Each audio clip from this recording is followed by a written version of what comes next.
Abra comigo a sua Bíblia na segunda carta de Paulo a Timóteo, capítulo de número 3. O irmão recebeu aí o esboço.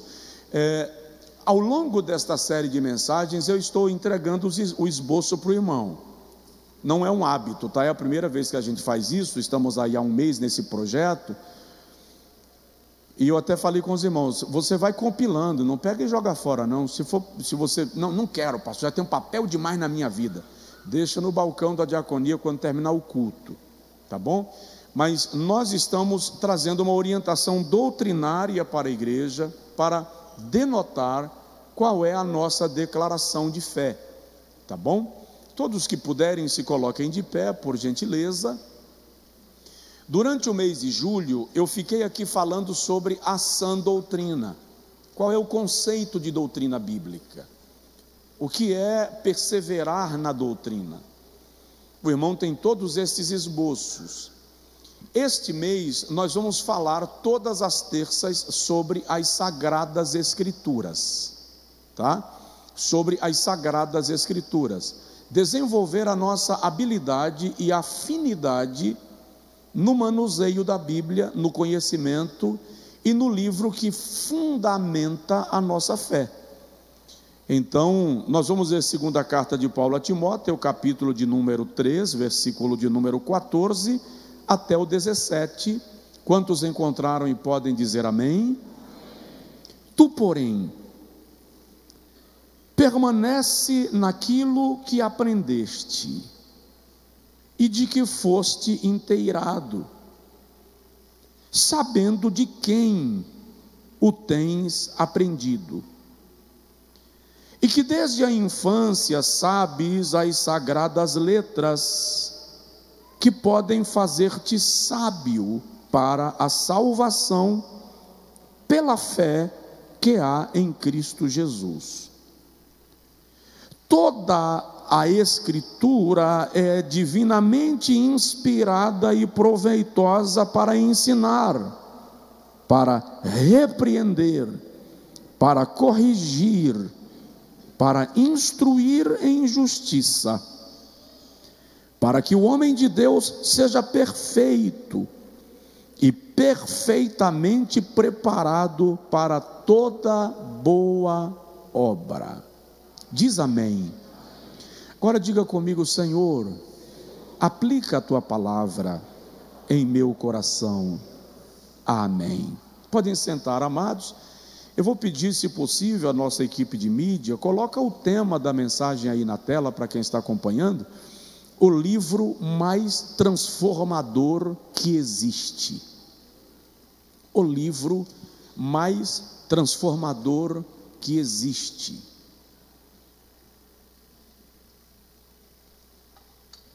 Alguém chegou na biblioteca do famoso Rui Barbosa, jurista, e perguntou-lhe por que numa biblioteca tão rica ele tinha uma Bíblia. A resposta de Rui Barbosa é que a Bíblia é a base de todo conhecimento. Se ela for colocada abaixo de todos os livros, ela será o alicerce de toda a sabedoria. Se ela for posta entre todos os livros e, portanto, no meio deles, ela será a fonte, o núcleo, o centro de toda a sabedoria. Se ela for posta acima de todos os livros, é exatamente o que ela é, acima de todo conhecimento e sabedoria humana. A Bíblia Sagrada é o livro dos livros. É o livro de regra, de prática e de fé daqueles que se declaram cristãos, servos de Deus. Se você ler na história, raramente um livro será lido depois de 20 anos da sua publicação. Não são muitos os livros lidos depois de 20 anos da sua publicação. Mais raro ainda os livros que serão lidos ou sequer lembrados depois de 100 anos de publicados, depois de um século. Você só vai encontrar na história da humanidade uma pequena dezena de livros, dos quais se faz menção depois de 500 anos de publicados.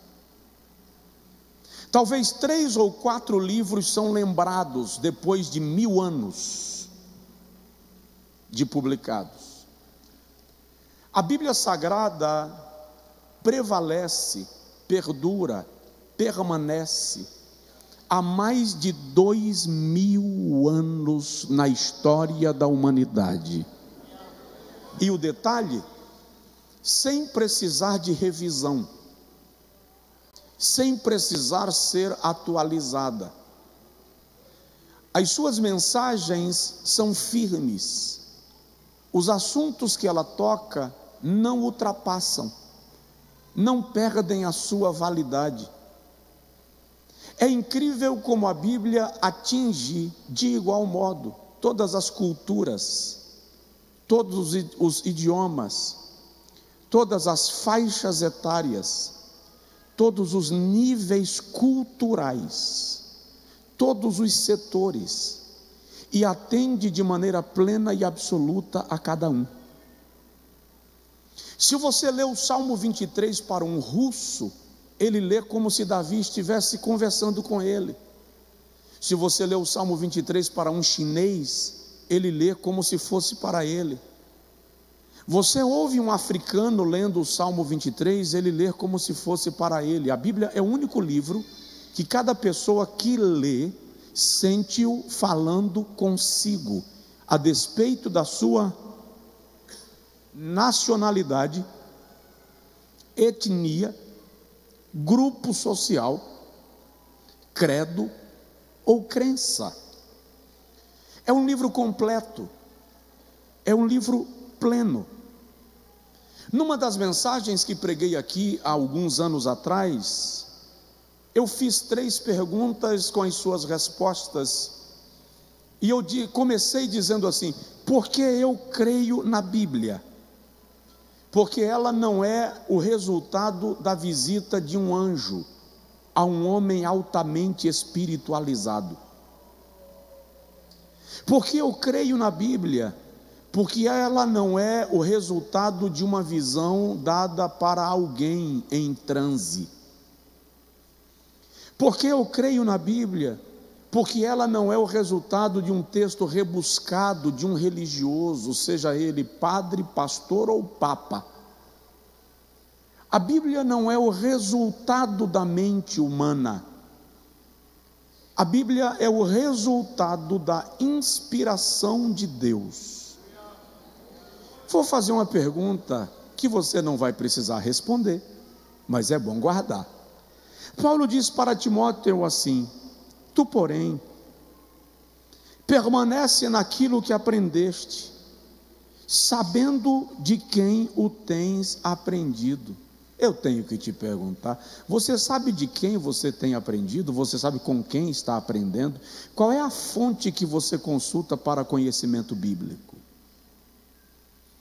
A internet facilitou o acesso à informação, mas é preciso ter filtro, nem toda informação é conhecimento.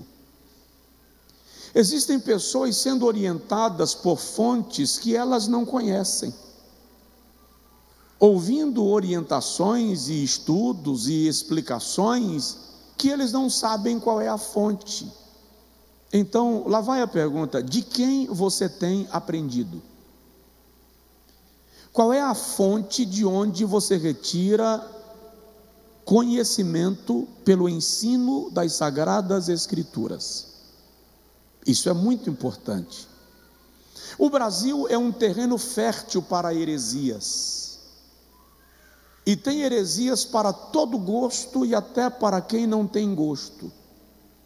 É um país dado ao misticismo, ao sincretismo. É uma nação onde o cara vende vassoura de R$7 por 150 e diz que é vassoura ungida e que vai varrer os demônios da porta da casa. É um país onde o camarada vai ali no rio Jacuípe, enche um bocado de frasquinho de água e diz que é a água do Jordão. é um país onde as pessoas ensinam que a graça é o direito de viver de qualquer jeito. Então nós somos uma nação dada à proliferação de heresias. Devo dizer aos irmãos que somente uma igreja fundamentada na palavra, somente uma igreja bem ensinada pela palavra, será capaz de se manter firme, sobretudo nestes últimos tempos, onde o afastamento da Bíblia se tornará cada vez mais habitual. Quando Paulo escreve a Timóteo no capítulo de número 4, versículo 3, dessa mesma epístola, ele diz: haverá tempo que os homens não suportarão a sã doutrina, mas, tendo grande desejo de ouvir coisas agradáveis, ajuntarão para si mestres, segundo os seus próprios desejos. Preste atenção, a Bíblia não tem o propósito de nos agradar. Diga comigo, a Bíblia não tem o propósito de me agradar. Paulo diz a Timóteo no texto que nós lemos que ela tem como propósito ensinar, repreender, corrigir e instruir. Versículo 16. É bom que você anote algumas coisas que eu não coloquei aí no texto. O texto está bem resumido, tá? Paulo ensina que o propósito basilar das Sagradas Escrituras é ensinar, versículo 16, repreender, corrigir e instruir. Um outro detalhe desse texto é que Paulo diz: toda a Escritura é divinamente inspirada. Tem algumas versões, é possível que alguém tenha alguma aí no colo? Dá uma olhadinha no texto que a gente leu, dá uma olhadinha na versão que você tem aí na Bíblia. Versículo de número 16. Tem versão que diz assim: toda a Escritura divinamente inspirada é proveitosa. Tem texto que diz assim, vou repetir, porque é uma mudança bem sutil. Tem versão que diz: toda a Escritura divinamente inspirada é proveitosa. O texto correto é esse aqui, ó: toda a Escritura é divinamente inspirada e proveitosa. Qual a diferença de um para o outro, pastor? Não entendi. O a posição que ele fica. Aquela versão que diz assim: toda a Escritura divinamente inspirada é proveitosa, ela é resultado da interpretação da escola de pensamento de que nem tudo na Bíblia é de inspiração divina. Então, só é proveitosa aquela porção que é de inspiração divina, mas é uma alteração do texto. O texto correto diz: toda a Escritura, tudo que está na Bíblia é divinamente inspirado e proveitoso. Diga comigo: toda a Escritura é divinamente inspirada. Você entendeu a diferença dos dois textos aí? Deu para entender? Deu para captar? Sim ou não?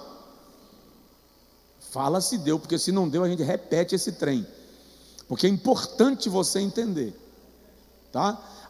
Tem versão que diz assim, ó: toda Escritura divinamente inspirada é proveitosa. Essa versão está dizendo que nem tudo na Bíblia é inspirado, então só é proveitoso aquilo que é inspirado, porque tem gente que diz que nem tudo na Bíblia é de inspiração divina, ok? Esta tradução sofre um desencontro em relação ao texto bíblico original, mais aceito à luz dos originais do grego. O correto é: toda a Escritura é divinamente inspirada, ou seja, tudo que está na Bíblia Sagrada é resultado de inspiração divina. Me diga que você entendeu. Nem tudo você vai entender. Eu não entendo tudo que está na Bíblia, gente. Eu fui convidado uma certa feita para ministrar num congresso muito importante, e um dos pregadores era o Dr. Russell Shedd.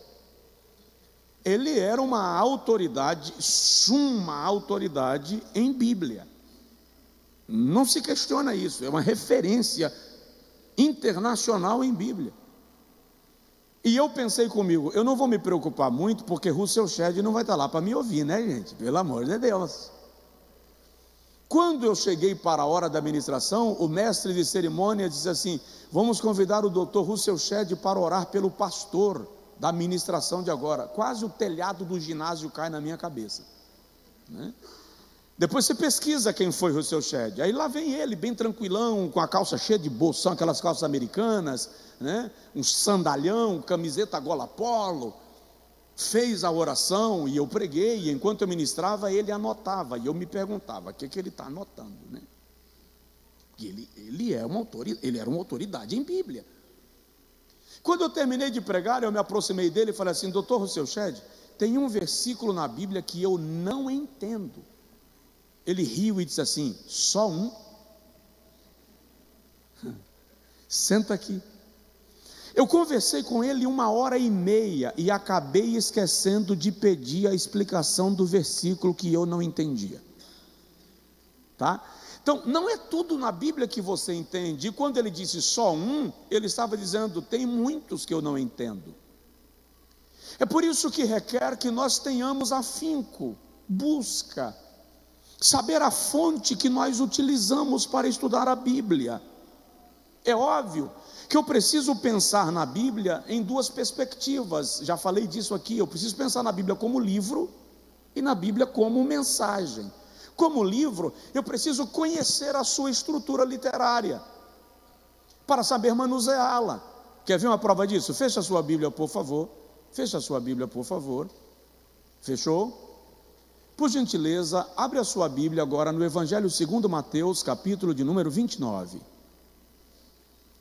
Abre a sua Bíblia no Evangelho segundo Mateus, capítulo 29.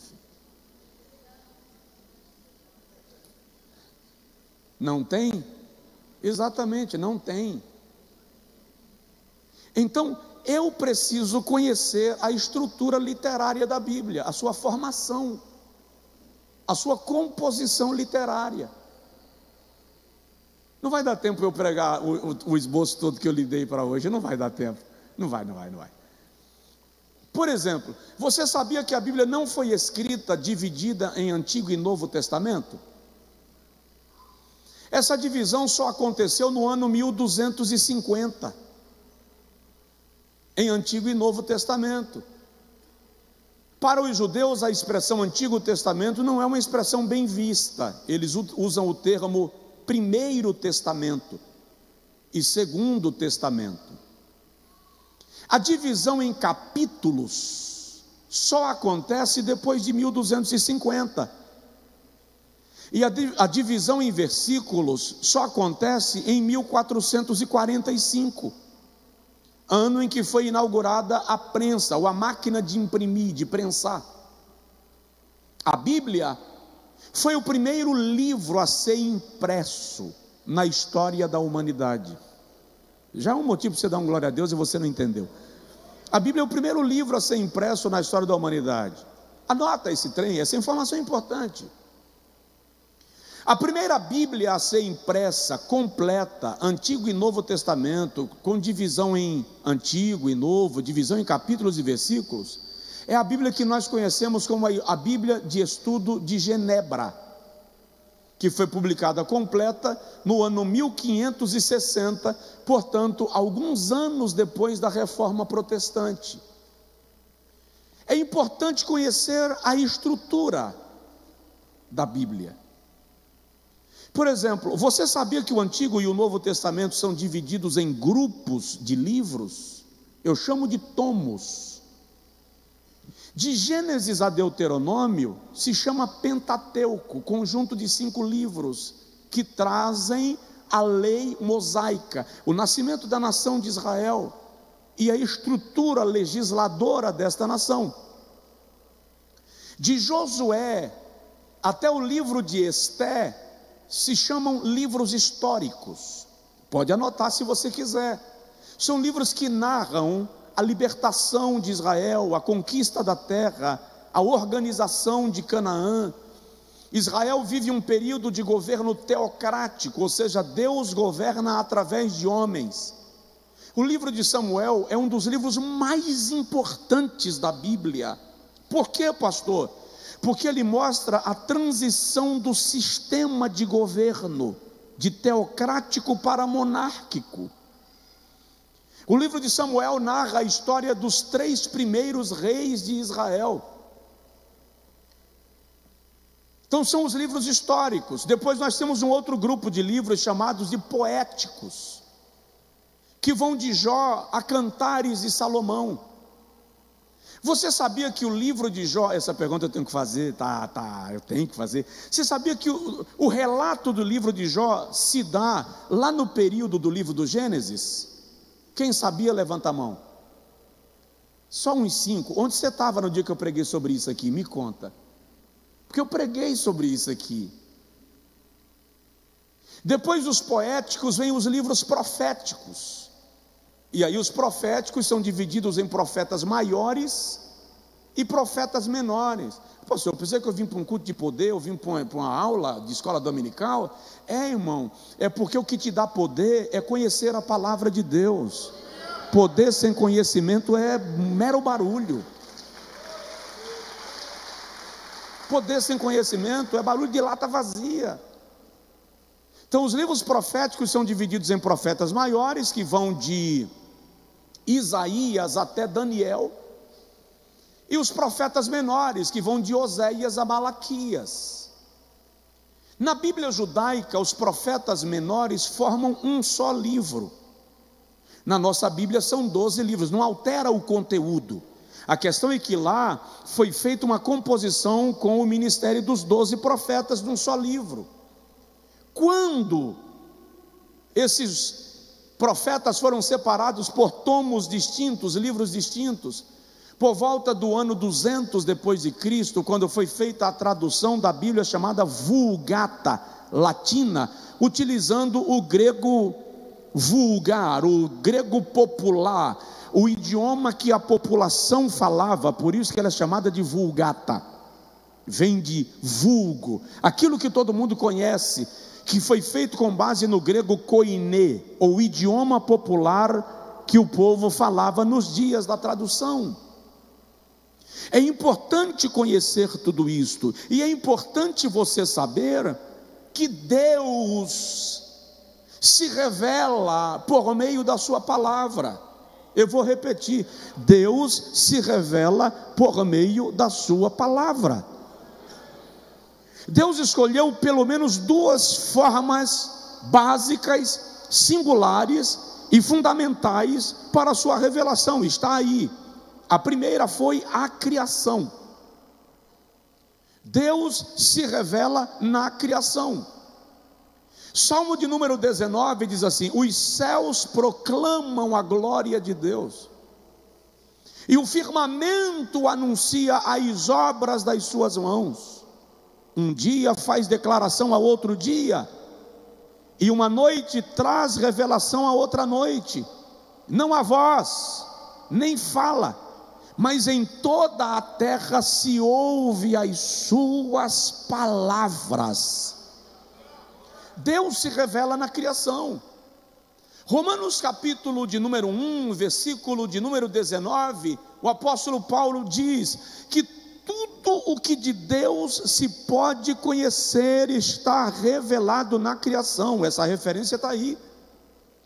Tanto os seus atributos quanto o seu eterno poder são manifestos nas obras criadas, para que os homens não tenham como se desculpar. Mas nenhum pregador chegou para mim. Chegou. Os céus proclamam a glória de Deus. Deus se revela. Os trovões são chamados de a voz de Deus. Os oceanos são chamados de louvadores, cantores de Deus. O barulho das águas é louvor ao Senhor. O profeta Isaías diz que quando o vento bate nas árvores e a copa das árvores fazem barulho, na verdade elas estão batendo palmas para Deus. Salmo 148 diz que até os vermes debaixo do chão louvam ao Criador. Se até minhoca louva a Deus, por que você está calado? Provoca aí seu vizinho, fala com ele, louva. Entende? Então Deus escolheu se revelar pela criação. Segundo, Deus escolheu se revelar pela palavra. E aí, quando a gente fala de Deus se revelando pela palavra, é bom lembrar que ele se revela pela palavra viva, encarnada, manifestada. Quem é a palavra viva? Quem é a palavra viva? Eu vou repetir porque só 2 responderam. Quem é a palavra viva? Jesus. João capítulo 1, versículo 1 diz: no princípio era o verbo. O que é verbo? Palavra, logos. E o verbo estava com Deus. E o verbo era Deus. E o verbo se fez carne e habitou entre nós. Jesus é a palavra viva de Deus. A revelação encarnada, a revelação manifestada de Deus aos homens, tão poderosa, tão gloriosa, tão extraordinária, que João diz no capítulo 1, versículo 14, o verbo, a palavra, se fez carne, e habitou entre nós, e vimos a sua glória, como a glória do unigênito do Pai. Jesus é a palavra. E Deus escolheu se revelar através da palavra escrita, através da palavra inspirada. É uma dupla revelação especial, extraordinária, tornando-se assim o meio pelo qual Deus se manifesta ao homem caído, ao homem que caiu da graça. Mas Deus é tão extraordinário que Ele planeja a forma de se comunicar com o homem. Ei, a Bíblia é a providência de Deus para se manter em comunicação com o homem. Por quê? Porque o homem perdeu o direito da comunicação direta, como no Éden, quando pecou. A comunhão foi rompida. É que a gente não sabe, gente, crente não sabe o privilégio que tem. Presta atenção. No Éden, todo dia, ao cair da tarde, Jeová chegava, a sua voz bradava no jardim e dizia: Adão, vamos passear no jardim? Você já imaginou no final da tarde a campainha da tua casa tocar, a campainha do teu apartamento tocar, e quando você abre, Ele próprio, o Criador, parado na porta, dizendo assim: vim tomar um chá com você, vim tomar um café com você, vamos tomar um chimarrão, e depois sair passeando no jardim. Era isso que Adão vivia. O pecado roubou isto de Adão. De que maneira então Deus vai se comunicar com o homem? Pela palavra. Por que eu disse que nós não sabemos o privilégio que temos? Porque nós deveríamos lembrar todo dia que quando nós aceitamos a Jesus como Salvador, o Espírito Santo vem morar dentro de nós, e agora Ele caminha conosco, passa o dia conosco, passa a noite conosco. Nós somos a morada de Deus em Espírito. Só quem entende isso, glorifique o nome do Rei dos Reis e Senhor dos Senhores.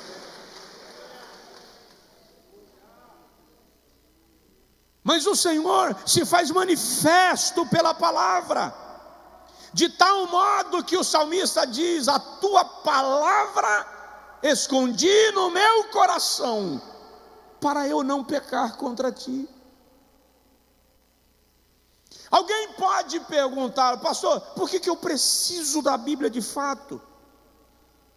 Eu anotei aí algumas razões rápidas. Primeiro, porque ela é o único manual do cristão na vida e no trabalho. A Bíblia é o teu painel de informações. Quer fazer o que é certo? Consulta a Bíblia. Veja o que ela diz sobre isto. Deixe sua vida ser guiada pela sabedoria da revelação divina. Aí está o texto, versículo 15: desde a infância sabes as sagradas letras que podem fazer-te sábio para a salvação. Tua fonte de sabedoria, tua fonte de direção, tua fonte de orientação, teu manual de conduta. Pastor, meu casamento está um inferno. O manual é a Bíblia. Pastor, lá em casa, lá na empresa está uma crise. O manual de solução é a Bíblia. Pastor, estou num conflito violento. O manual de guia para a tua vida é a Bíblia. Se apegue a ela. Coloque a Bíblia na cabeceira da sua cama, na sua mesa, no banco do seu carro. Coloque a Bíblia no seu coração. Ame-a. Se apaixone por ela. Abra mão das redes sociais, mas não abra mão da Bíblia. Abra mão do horóscopo, mas não abra mão da Bíblia. Abra mão de ler a mão, mas não abra mão da Bíblia. Abra mão de qualquer aventura, mas se apegue à palavra de Deus. Provérbios 4: se você a amar, ela te honrará, ela colocará uma grinalda de graça sobre a tua cabeça, ela abrirá o teu caminho, te vestirá de sabedoria. A infalível palavra de Deus é relógio que guia a sua vida para a eternidade. Fique com a Bíblia. Segunda razão porque eu preciso da Bíblia. Nós não vamos, pode ficar tranquilo que eu não vou mexer no esboço inteiro, não dá. Digamos que eu exagerei. A Bíblia Sagrada alimenta a tua alma. Lá no livro de Jó diz que os ouvidos são a boca da alma.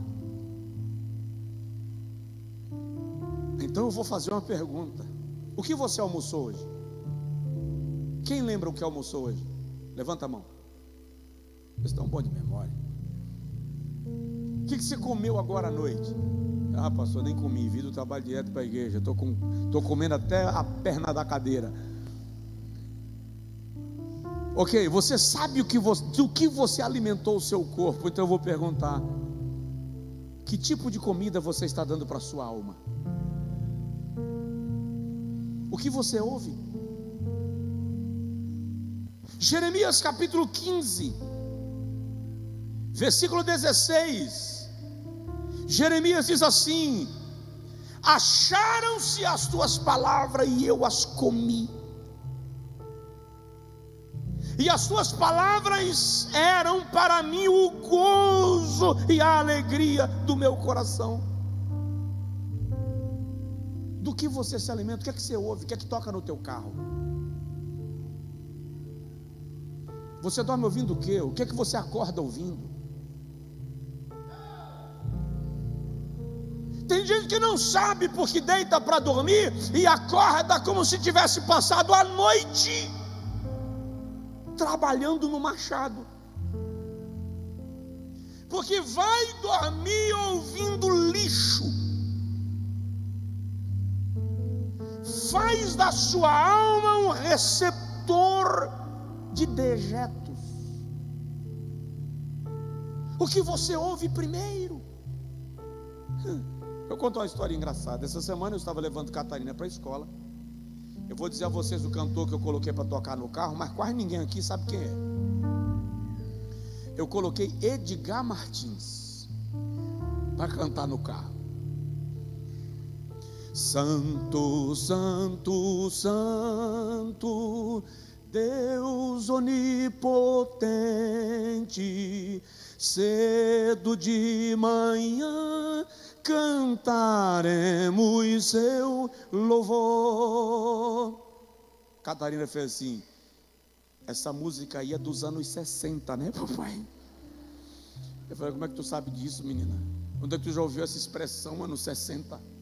Eu sei, por causa do jeito de tocar. Eu falei: ok, quer que eu tire? Não, eu gosto, faz eu lembrar do Senhor.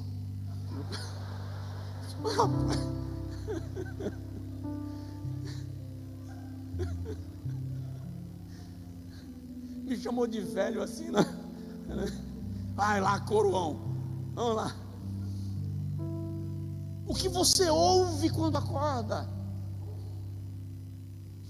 Do que a tua alma está se alimentando?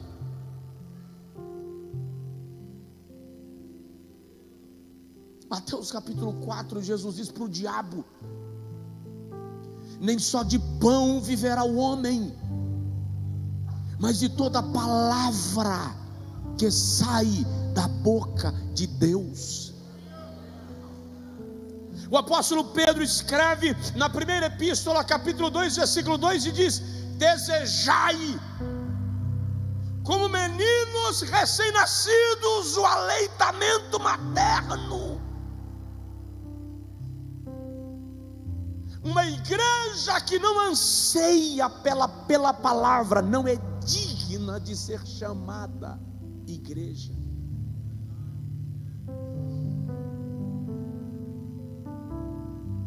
Então precisamos da Bíblia, porque ela alimenta a nossa alma. Ela, letra C, está aí, é um instrumento que o Espírito Santo usa para nos tratar. Paulo diz aos Efésios que a Bíblia é a espada do Espírito. O escritor da epístola aos Hebreus, no capítulo 4, versículo 12, anota essa referência que ela não está aí, diz que a palavra de Deus é como espada afiada de dois gumes, e ela penetra até a divisão do espírito e da alma e do espírito, e é apta para discernir os pensamentos, as intenções do coração. Então a palavra é o instrumento que o Espírito Santo usa para orientar a nossa jornada. Eu falei com os irmãos aqui outro dia de um empresário de algum estado do Brasil que me telefonou uns dias atrás, não faz muito tempo. Ele deixou a esposa e os filhos na capital do estado onde ele morava e foi morar na fazenda com a amante. Abandonou a família. E lá, um dia ele chegou em casa e a santa falou que ele encontrei uma pregação para a gente assistir de um pastor lá da Bahia. Tema da pregação: casamentos de papel. Uma pregação que eu fiz aqui, eu acho que em janeiro. Ela achou que a expressão casamentos de papel indicava que pode rasgar, pode dissolver, jogou na água, derrete, acabou, tal. E botou ele para ouvir a pregação. Jesus. Terminou a pregação, ele disse que olhou para ela e fez assim: arruma as coisas. Para quê? Que coisa? Suas roupas. Para quê? Vou te levar de volta para tua casa. Mas como assim? A pregação aí, ó, falou que a gente está tudo errado. Porque a palavra de Deus confronta. Se você deixar a Bíblia falar o que ela quer te comunicar, ela vai te confrontar, vai mexer no cascão da ferida. E aí ele voltou para a família, porque a palavra de Deus é um instrumento que o Espírito Santo usa para corrigir. João 15, 17. Eu preguei esses dias numa igreja, não lembro exatamente onde, e eu falei sobre a soberania divina. E Deus é soberano para fazer aquilo que Ele quer. Deus é soberano para determinar aquilo que Ele pretende. Ninguém pode manipular Deus, ninguém pode manipular a vontade de Deus. E eu disse: para com essa piada de ordenar que Deus vai ter que fazer, profetizar que Deus vai ter que cumprir. Irmão, isso é mamadeira para dar leite para bezerro. Deus é soberano, gente. A Bíblia diz que Ele descansa os pés sobre a terra. A Bíblia diz que o planeta é o escabelo onde Ele descansa os pés. O que é escabelo, pastor? Um caixotezinho pequeno que os antigos usavam para guardar coisas miúdas, e na hora de calçar o sapato colocava o pé para facilitar. Deus é soberano. Aí a irmã chegou para mim: a soberania de Deus não combina com João 15:7. Mas como assim, irmã? Lá em João 15:7, Jesus diz: se vós estiverdes em mim, as minhas palavras estiverem em vós, pedireis tudo o que quiserdes e vos será feito. A soberania de Deus fica onde? Ela querendo discordar do conceito de soberania. Eu disse: minha querida, a soberania está na palavra. Se vós estiverdes em mim e as minhas palavras estiverdes em vós, eis aqui a soberania. Deus está determinando que se você quiser pedir e receber, você precisa permitir que a sua palavra esteja em você. Isso é soberania. Gente, Deus não anula a sua soberania sob qualquer hipótese, nem quando Ele dá ao homem o direito de rejeitá-lo. Ele, por sua soberania, determinou que não quer que o homem o sirva por medo ou obrigação. Isso é soberania. Alguém me entendeu? Diga amém. Então, quer pedir e receber? A resposta está aqui: se vós estiverdes em mim e as minhas palavras estiverem em vós, pedireis. Tem alguém aí na igreja? Não? A palavra de Deus é a revelação de Deus ao homem. Quem tem vontade de conhecer a Deus, levanta assim a mão. Ó, aqui o endereço, ó.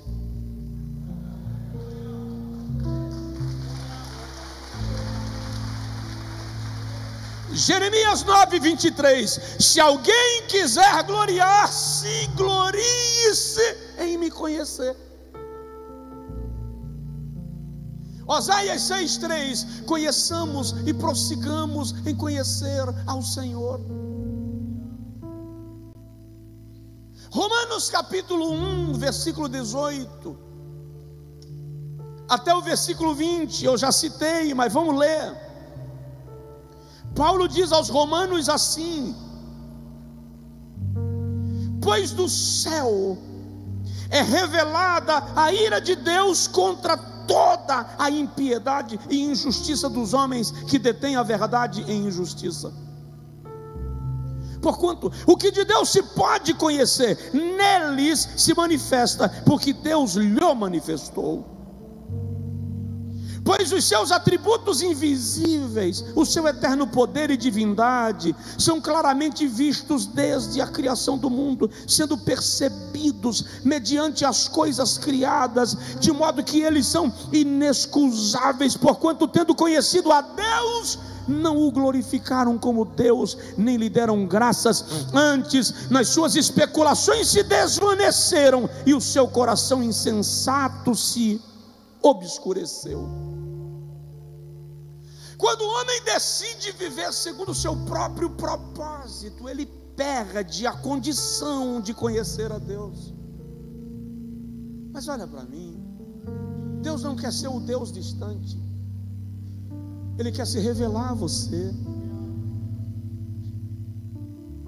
Se afinca na palavra.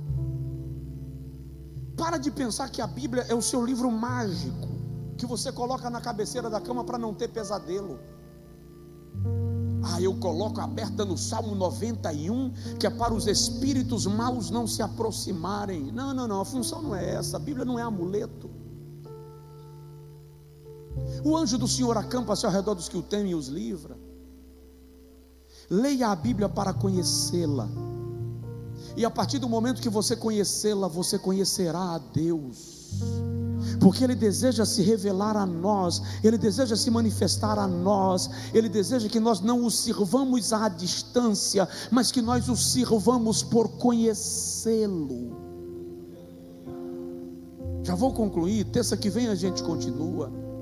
Se Jesus não voltar daqui para lá, se voltar eu não venho para o culto. Se Jesus voltar daqui para terça, quem vem levanta a mão. Então, aleluia. Preciso das sagradas escrituras, porque somente ela manifesta a salvação do homem. Só a Bíblia revela que o homem pode ser salvo. E ao contrário do que alguns credos dizem, desculpa eu te decepcionar, você não será salvo pelas coisas boas que você faz. Você não será salvo pela reencarnação. Não adianta viver uma vida de desleixo e miséria, crendo que você vai reencarnar num outro espírito e vai vir para cá para se purificar. Não.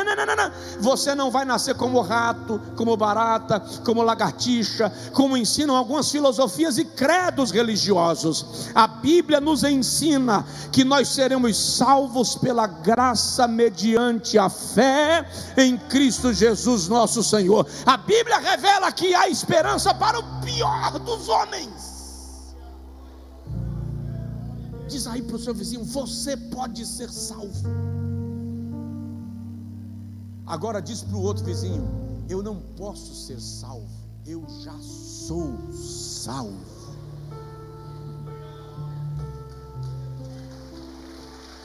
Jesus nos salvou, mas não será por mérito. E a Bíblia nos ensina o mecanismo de Deus para a salvação. A Bíblia é o único livro que denuncia os erros dos seus próprios escritores, mas ensina o caminho do perdão, porque Deus é Deus de toda graça e misericórdia.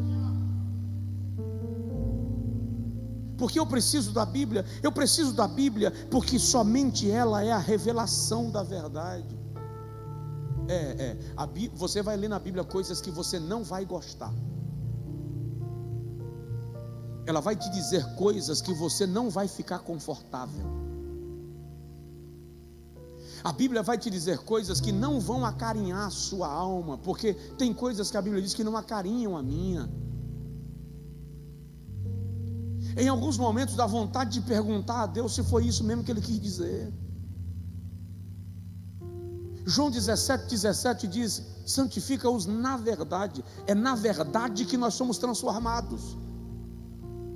É na ministração da palavra da verdade que nós somos tratados. É por isso que tem muita gente nas igrejas, mas que não vive experiência de transformação, porque não aceitam a confrontação da verdade. Gostam de mensagenzinhas amanteigadas. Viram no Evangelho um romantismo que o Evangelho não propõe. Encontram no Evangelho formas de acreditarem que Deus é escravo nosso, que nós podemos mandar nele, que Deus não vive sem a gente. Eu não vou nem usar a expressão que eu vi essa semana, porque se eu usar vai ficar tão claro de quem eu estou falando, e eu não gosto dessa ideia de parecer que eu estou direcionando para alguém. Mas eu ouvi um pregador essa semana, lá vai eu, língua. Eu ouvi um pregador essa semana falando um negócio, não tem cabimento. Nós precisamos entender que nós não somos o centro da vida de Deus. Nós precisamos entender, não, nós não somos a causa da existência de Deus. Nós não somos a razão do orgulho de Deus. Acredite, não somos, presta atenção. Você não ouve Deus dizendo que se arrependeu de criar porco, macaco, galinha, cobra, mas Ele se arrepende de haver criado o homem. Então nós não somos em nada especiais. Agora o seu amor olhou para nós, e no seu amor Ele disse: foi criado à minha imagem e à minha semelhança. No seu amor Ele diz: eu não vou perdê-lo. No seu amor Ele diz: eu não vou perdê-la, eu vou resgatar. E para resgatar Ele nos chacoalha, nos confronta, anuncia sua misericórdia, avisa do seu juízo, oferece sacrifício e nos dá direito de vida eterna na sua glória. Só quem entende isso e pode dar glória a Deus, faça.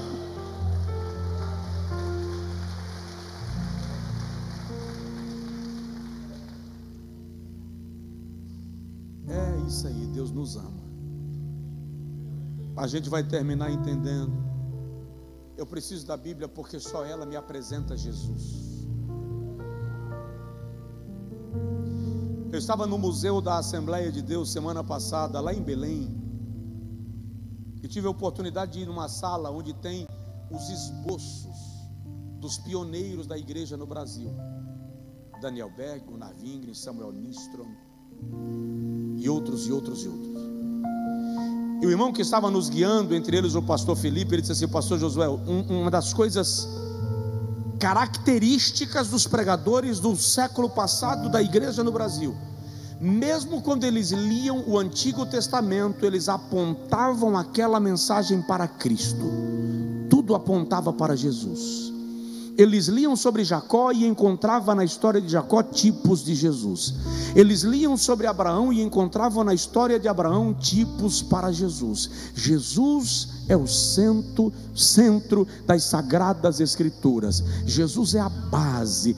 Tudo que o Antigo Testamento diz aponta para Cristo. A semente da mulher em Gênesis, o cordeiro pascual em Êxodo, o bode expiatório em Levítico, a rocha ferida em Números, o profeta maior do que Moisés em Deuteronômio, o capitão do exército do Senhor em Josué, o juiz em Juízes, o remidor em Rute, a pedra que revela a ajuda de Deus em 1 Samuel, o rei que Deus escolheu para reinar em 2 Samuel, as colunas do templo em 1 Reis, a pia da purificação em 2 Reis, o mar de vidro no 1º livro das Crônicas, o rei piedoso em 2 Crônicas, o reconstrutor das muralhas em Neemias, o intercessor em Esdras, o socorro que vem de outra parte em Esté, o nosso pastor nos Salmos, o refúgio, fortaleza e socorro bem presente na hora da angústia, a sabedoria em Provérbios, o amado em Cantares, o pregador em Eclesiastes, o menino que nasceu, cujo nome será maravilhoso, conselheiro, Deus forte, Pai da eternidade, príncipe da paz em Isaías, a justiça nossa em Jeremias, o lamentador das nossas tragédias em Lamentações, o filho do homem em Ezequiel, aquele que reina para sempre em Daniel. Ele é o centro da Bíblia Sagrada, ele é o centro. Oh crente, não abre mão da Bíblia, não abre mão da Bíblia. Fica de pé, por favor. Eu vou te dizer mais uma razão pela qual você precisa da Bíblia. A gente vai orar. Semana que vem a gente continua com esse esboço aí, tudo bem? Tudo bem? Está alimentado? Diga amém. Salmo 119, versículo 72. Melhor é para mim a lei da tua boca do que milhares de ouro e prata. A Bíblia enriquece a vida do cristão. A Bíblia te tornará um crente com espírito rico, enriquecido pela presença de Deus. Provoca seu vizinho e diz para ele assim: você é rico. Daniel capítulo 12, o Senhor diz assim: aqueles que a muitos ensinam a justiça resplandecerão como fulgor no firmamento. Você vai resplandecer no reino de Deus, você vai resplandecer no reino eterno. Deus te enriqueceu com a sua palavra. É lamentável quando nós percebemos uma igreja com o privilégio de ter a Bíblia, acesso à palavra, como a igreja brasileira. Ah, quanto um chinês na China pagaria pelo direito de ter direito de usar a Bíblia livremente. É a China que muitos admiram e querem conhecer. O acesso à Bíblia não é liberado. Quantos irmãos na Síria, no Irã, em Laos, em Taiwan, gostariam de ter acesso livre à Bíblia Sagrada. Há um pastor no Irã, eu encontrei com ele nos Estados Unidos, numa conferência onde estávamos ministrando, e periodicamente a gente se fala, e eu mandei para ele umas mensagens, e as mensagens não entregavam. Depois de mais de 2 anos, eu recebi uma ligação dos Estados Unidos, de um amigo que estava conosco lá. Olha, o pastor fulano mandou te dizer que ele perdeu o teu contato, porque há 1 ano e meio ele e toda a igreja estão escondidos em cavernas, de caverna em caverna, porque foi deflagrada uma perseguição contra a igreja. Um membro da igreja dele foi esquartejado no estacionamento de um aeroporto, porque falou o nome Jesus, e um outro cidadão leu os lábios dele. E eu e você temos liberdade de carregar a Bíblia, e não fazemos porque temos vergonha. Não coloca a Bíblia na mesa do restaurante porque tem vergonha de alguém ver. Não carrega a Bíblia no visível no carro. Não desce com a Bíblia na mão porque tem vergonha de alguém ver. Na universidade você é crente 007, agente secreto de Jesus. Você tem vergonha de declarar a sua fé em nome de Jesus Cristo. Levanta a tua cabeça. Deus te fez altamente privilegiado pela salvação que te concedeu na cruz do Calvário. Só quem pode e reconhece isso, dá um brado de glória com aplausos, enalteça, glorifique o nome de Jesus que nos salvou.